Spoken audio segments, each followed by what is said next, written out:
Selamat pagi. Nama saya Susi Martini dari STAI Sabili Bandung, Prodi PGMI, yang sedang mengikuti PKDP 2026 dengan PTP UIN Sunan Gunung Jati Bandung.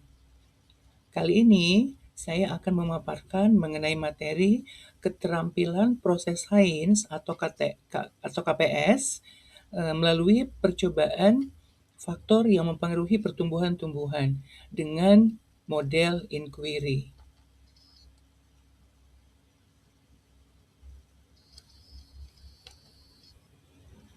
Ya, mengapa keterampilan proses sains? Karena keterampilan proses sains ini adalah keterampilan-keterampilan yang perlu dilatihkan kepada siswa sejak dini, sejak dari SD yang kemudian dilanjutkan ke SMP dan kemudian dilanjutkan ke SMA, bahkan nanti sampai di perguruan tinggi. Keterampilan proses sains memiliki landasan filosofis yaitu IPA memiliki 3 komponen yaitu produk, proses, dan sikap ilmiah. Dan keterampilan proses sains merupakan bagian dari IPA sebagai proses.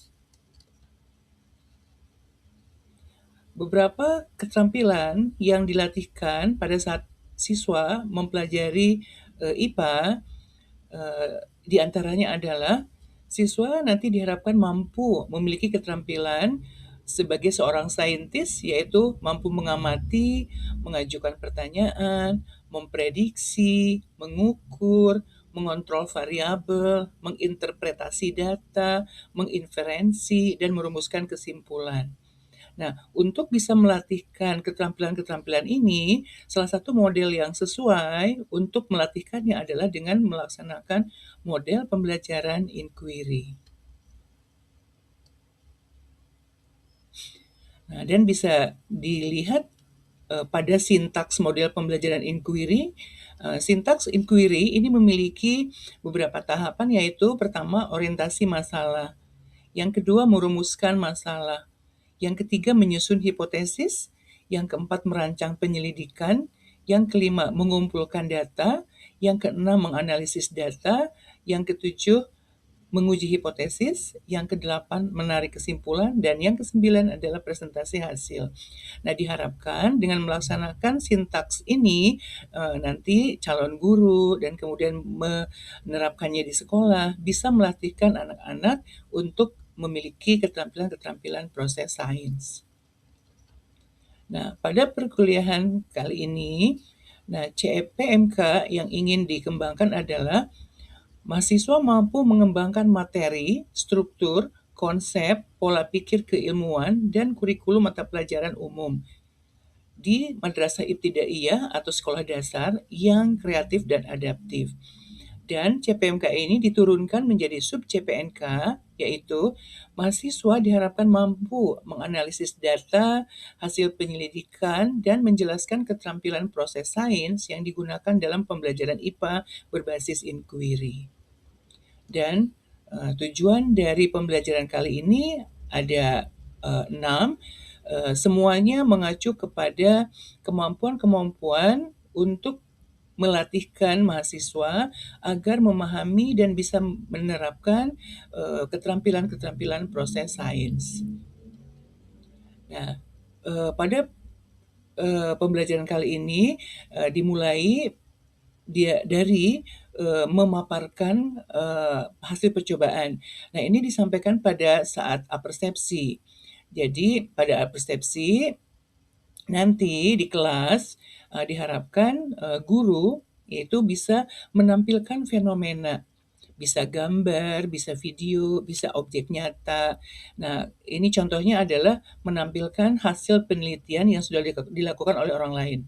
Nah, ada 2 gambar, yang sebelah kiri adalah gambar hasil persambahan pada keadaan yang normal pada saat diterangi sinar matahari, mendapatkan matahari setiap hari. Sedangkan yang sebelah kanan ini adalah penanaman yang ditanam pada tempat yang cahayanya kurang, sehingga tumbuhannya mengalami etiolasi.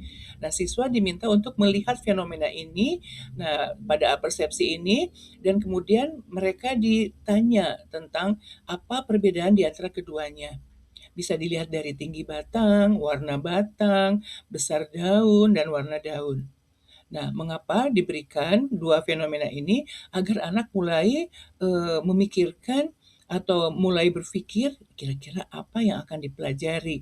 Jadi untuk mengantarkan mereka ke pembelajaran, mereka dihantarkan dulu, dirangsang dulu untuk berpikir bahwa biji itu bisa tumbuh dan ketika tumbuh itu ada faktor-faktor yang mempengaruhi gitu, dan faktor-faktor itu akan menyebabkan pada hasil yang bisa berbeda satu dengan yang lain. Nah, jadi di sini adalah apersepsi yang dilakukan. Kemudian, nah siswa juga nanti di kelas setelah melihat fenomena mulai diberikan data dalam bentuk tabel supaya mereka nanti terbiasa melihat tabel seperti ini. Nah, kemudian ditanyakan, nah, melatih untuk menganalisis data. Nah, bagaimana kedua hasil dari pemaparan fenomena tadi? Nah, ketika disampaikan dalam bentuk tabel, nah ditanya mengapa dua tanaman ini berbeda. Nah, ini juga untuk menarik minat siswa dan mengumpulkan ide-ide untuk menyiapkan ketika anak-anak akan mendapatkan materi pembelajaran berikutnya. Nah, ini adalah masih apersepsi, dan ini ada pertanyaan pemantik, yaitu menurut kalian, mengapa dua tanaman yang berasal dari jenis yang sama, benih yang sama, tetapi hasilnya berbeda ketika ditempatkan di tempat yang berbeda? Nah, ini pertanyaan pemantik yang akan mengantarkan cara berpikir siswa untuk menerima materi berikutnya.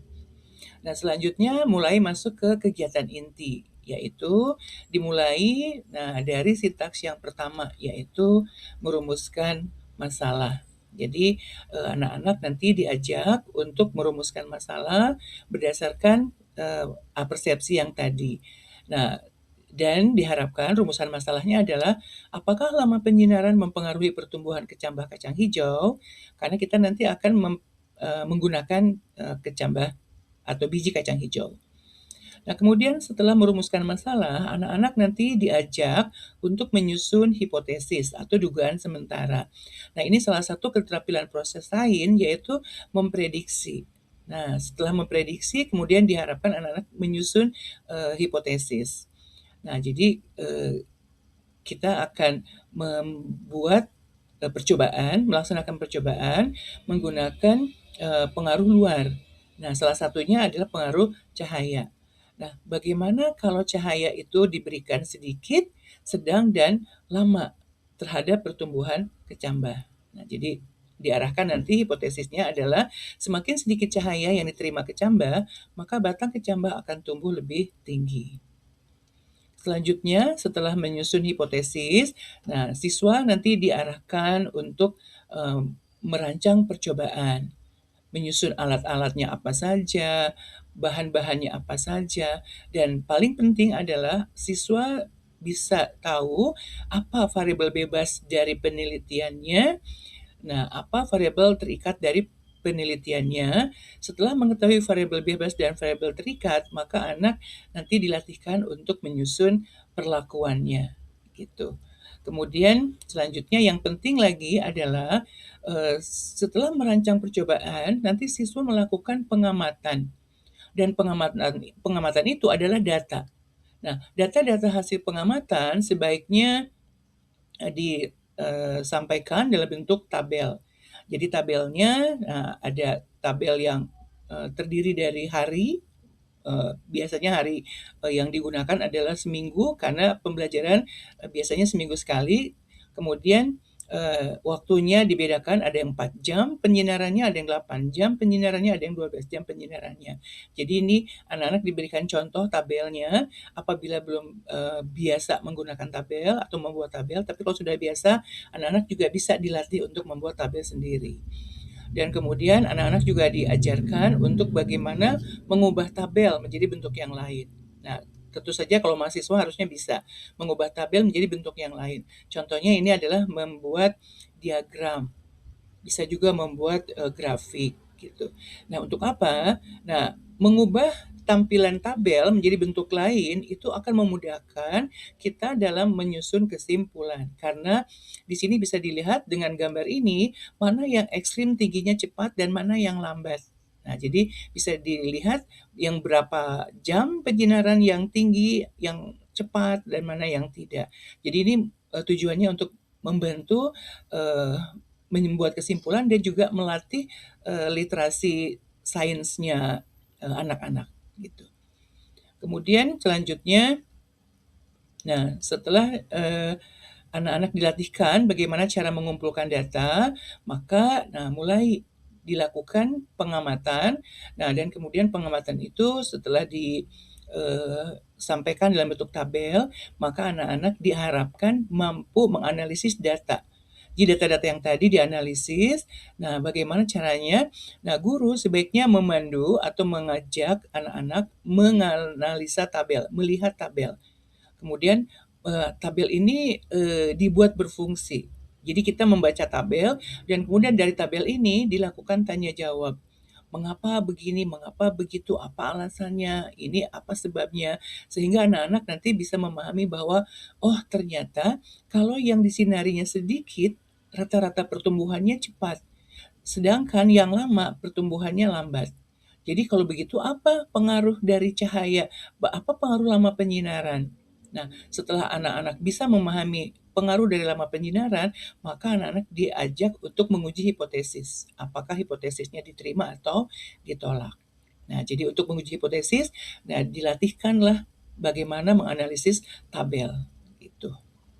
Dan selanjutnya setelah hipotesis itu diuji, nah selanjutnya anak-anak diajak dengan bimbingan guru untuk membuat suatu kesimpulan. Dan kesimpulan ini juga didasari dengan pertanyaan-pertanyaan produktif, pertanyaan-pertanyaan yang membangun, yang bisa mengarahkan siswa untuk membuat kesimpulan. Dan kesimpulannya yang diharapkan adalah cahaya mempengaruhi pertumbuhan dan juga perkembangan tanaman.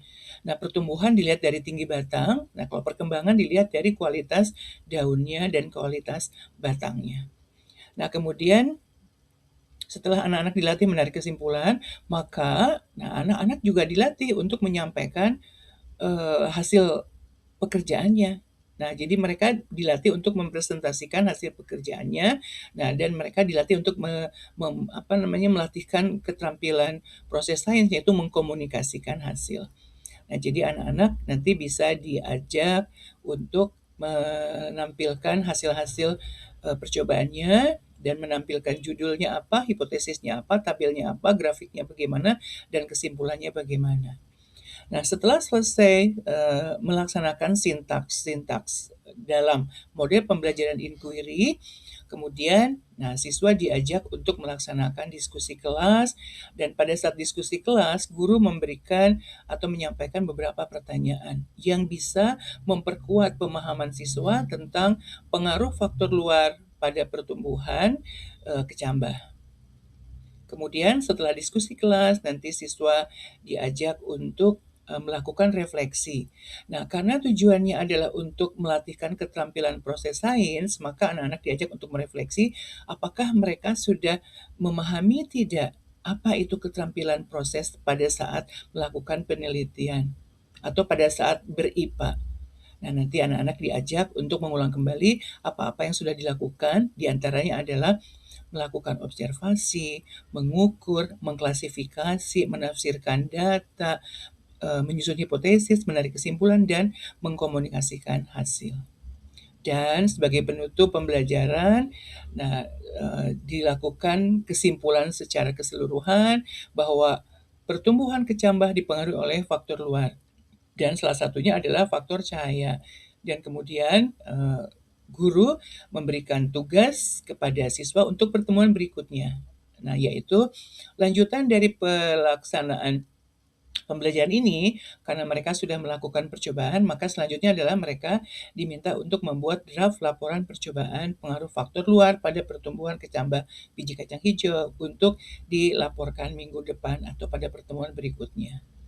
Dan selanjutnya dilakukan tes formatif sebagai umpan balik apakah pembelajaran sudah efektif dilakukan atau tidak. dan dilihat juga dari serap siswa bagaimana. Nah, bila nanti ada yang nilainya masih kurang, dilakukan pengayaan dan kemudian dilanjutkan dengan melakukan remedial, dan bagi yang sudah selesai dilanjutkan ke tugas berikutnya, yaitu menyusun laporan. Mungkin itu yang saya sampaikan pada pembelajaran kali ini. Jadi di SD pun kita sudah bisa melatihkan keterampilan proses sains, nah, dalam ber-IPA. Nah, karena IPA itu tidak hanya pengetahuan, tapi lebih mengedepankan bagaimana anak-anak memiliki keterampilan proses sains yang melatihkan mereka untuk memiliki sikap ilmiah. Nah, dengan memiliki sikap ilmiah, maka diharapkan mereka peka terhadap masalah-masalah yang ada di sekitarnya dan mampu memberikan solusi bagi permasalahan yang mereka temukan. Insya Allah. Nah, terima kasih atas semua perhatiannya. Semoga apa yang disampaikan bermanfaat. Wassalamualaikum warahmatullahi wabarakatuh.